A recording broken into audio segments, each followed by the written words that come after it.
Okay, the first thing you want to do on the spring start when you're getting ready is you want to check your battery and rehook up the battery, which should have been disconnected when the winterization process was done. You want to make sure all the terminal ends are clean of corrosion. If not, you'd want to get a wire brush and clean the terminals.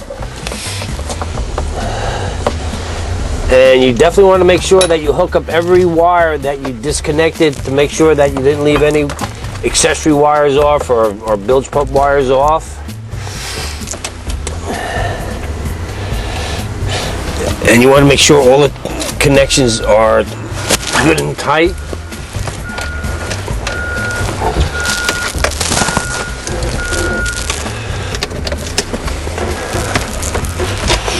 On both terminals.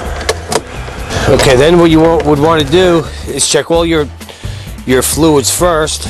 You would definitely want to make sure that your motor oil is at its operating level, which it is. Okay, then what you would want to do is check the gear lube monitor bottle to make sure that that is at its proper level. On some boats, they do have power steering. You would want to check your power steering reservoir. You'd remove the cap, and on the end of the cap there's a little dipstick on it, and it shows level marks where it should be. If there's a carburetor bag on, you would definitely want to remove that at this time and discard it. What this bag does is it keeps moisture from getting down in the carburetor as it's sitting over the winter months. You would go around, make sure that all your plugs are in place where they should be, that there was none that was, left off during the winterization procedures. Okay, what you would want to do is check your belt, make sure that the belt is tight. You would want to, if you can, just flip it over a little bit, make sure that there's no cracks or damage on the belt.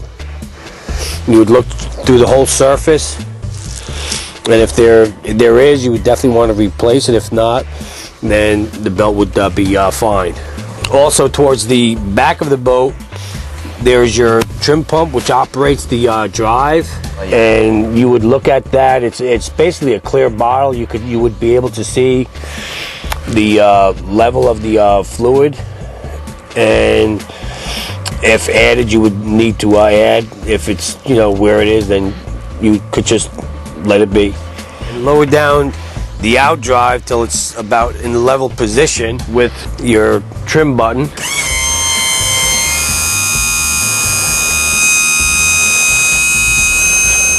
At this time, once you have the drive down and it's pretty level, what you would want to do is check the gear lube level in your drive. Basically, what you would do is the top hole on your drive, you would remove that a little bit at a time because it can squirt on you, and just pull the plug out. If you see fluid that's starting to drip out, then you know that the drive is filled to its specifications with drive gear lube.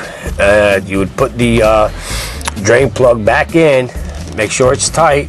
Also, what you would want to do is on the bottom of the drive there's a drain plug. What you would want to do, not remove it, but you would just want to make sure that it is a snug fit with a screwdriver so it does not come out with vibrations of the motor. You would also want to check your sacrificial anodes, which are called your zincs, to make sure that those are proper. You have the two on the trim rams, and there's also one on the cavitation plate. You would also want to check your prop nut to make sure that your prop nut is tight. Okay, what you would want to do now is you would want to make sure that your bilge pump is operating properly.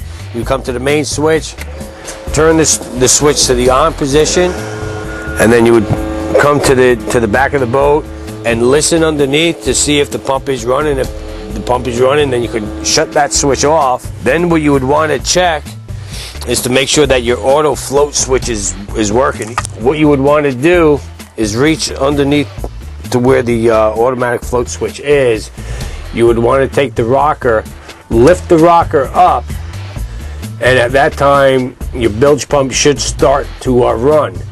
If it does not run, there would either be that the float switch itself is bad, or you have a bad connection on the battery itself, and then you would have to, to see what you would have to do to correct the problem. Then what you would want to do is, on these motors there's a bilge blower.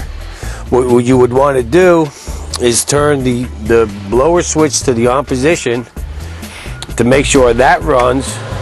And what that actually does is it takes any gas fumes that are in the engine compartment to the outside of the boat. And you would listen for that operating. If it does operate, then at that time you just shut the switch off. Okay, what you want to do is, now you're going to get ready to start the motor up. What you want to do is make sure that you do have your water flushers over the grates, and you always want to make sure that you do have water to the drive whenever you start the boat on land.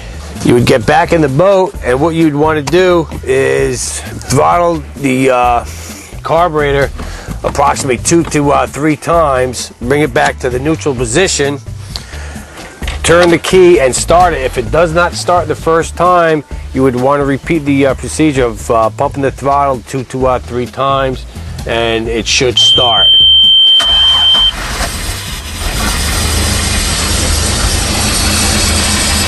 And then at that time, what you do is just let the motor warm up a little bit, and you would want to check your gauges, your oil pressure gauge, your volt gauge, and your temperature gauge to make sure that the motor is definitely coming up to operating temperature, which is very important at this time. The oil pressure, you would want to make sure it's at least 40 pounds or greater.